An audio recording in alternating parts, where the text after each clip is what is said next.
జింకని ఆటేటప్పుడు పులి ఎంత ఓపికగా ఉంటుందో తెలుసా? అట్లాంటిది మరి పులిని ఆట ఆడాలంటే మనం ఇంకెంత ఓపికగా ఉండాలి. చెన్నై సూపర్ కింగ్స్ ని తన ట్రాప్ లో ఇరికించి కార్తిక్ శర్మ లాంటి పిల్లబొచ్చ డొమెస్టిక్ ప్లేయర్ ని 14.2 కోట్లకి ధోని టీంకి అంటగట్టి పెద్దగా నవ్వేసింది కావ్య పాప. అంటే చెన్నై టీం కార్తిక్ కోసం అన్ని కోట్లు పెట్టి లాస్ అయిందా? అసలు ఇద్దరు డొమెస్టిక్ ప్లేయర్ల కోసం చెరో 14 కోట్ల చొప్పున 28 కోట్లు కుమ్మరించి ఐపీఎల్ వేలంలో అందరికంటే బొక్కపోర్లా పడిన టీం చెన్నై సూపర్ కింగ్సే అనేది ఒక పక్క నుంచి వినిపిస్తున్న టాక్. కానీ చెన్నై ఫ్రాంచైజీ చేసిన ఆ ఒక్క పని మొత్తం టీంని గట్టెక్కించబోతోంది.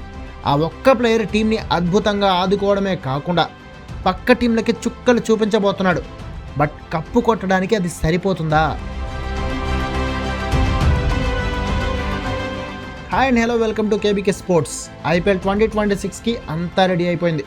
మొత్తం 10 టీమ్స్ ఈసారి కప్పు కోసం ఫుల్ ఫ్లెడ్జెడ్గా ప్లానింగ్ రెడీ చేస్తున్నాయి. అయితే మొత్తం 10 టీమ్స్లో ఏ టీం దగ్గర మోస్ట్ స్ట్రాంగెస్ట్ స్క్వాడ్ ఉంది, ఏ టీంకి మిగిలిన టీమ్స్ని డామినేట్ చేసి పరుగుల సునామీ వికెట్ల వర్షం కురిపించే సత్తా ఉంది, ఏ టీం దగ్గర పరమ చెత్త స్క్వాడ్ ఉంది, ఏ టీం పక్క టీమ్స్ ముందు మోకరిల్లబోతుంది, ఈ డీటెయిల్స్తో పాటు మొత్తం 10 టీమ్స్లో ఈసారి కప్పు కొట్టే సత్తా ఎవరిది లాంటి పాయింట్స్పై కంప్లీట్ ప్లేలిస్ట్ చేశాను. మిస్ కాకుండా అన్ని వీడియోస్ చూసేయండి.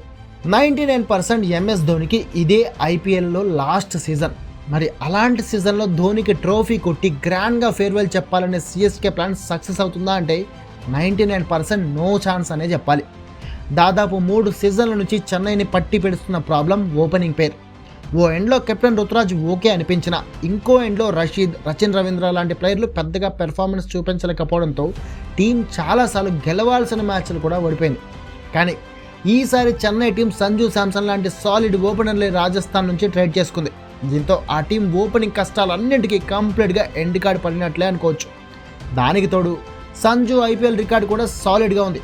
రాజస్థాన్ తరపున ఎన్నో మ్యాచ్లు ఒంటి చేత్తో గెలిపించాడు సంజు.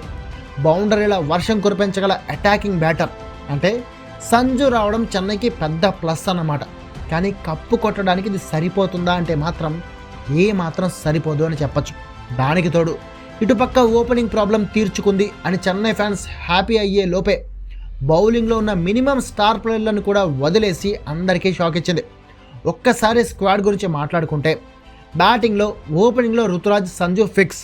లేదంటే రుతురాజ్ బదులు సర్ఫరాజ్ ఓపెనింగ్గా వస్తాడు. రుతురాజ్ 1 డౌన్లో బ్యాటింగ్ దిగచ్చు. ఇక మిడిల్ ఆర్డర్లో మాథ్యూ షాట్, డెవాల్డ్ బ్రేవిస్, శివం దూబే, ఎంఎస్ ధోని ఉన్నారు. కానీ లోయర్ ఆర్డర్లో ఇన్నింగ్స్ని కాపాడగల బ్యాటర్ ఒక్కళ్ళు కూడా లేరు.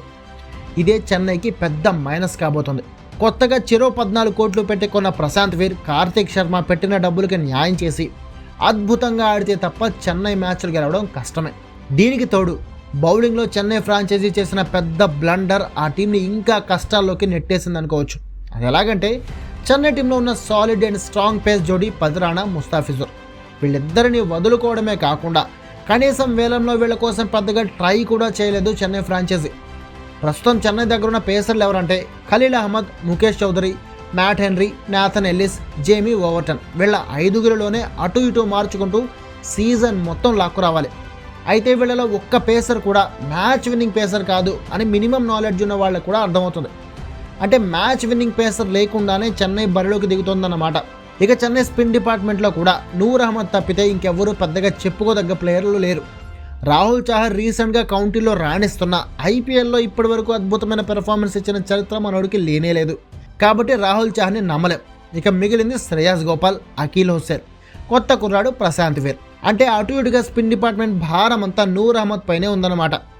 ఆల్రౌండర్ కేటగిరీలో దూబే, షాట్ సపోర్ట్ ఇచ్చిన అది టీంని క్రూషియల్ టైంలో గెలిపించడానికి ఏమాత్రం ఉపయోగపడదు.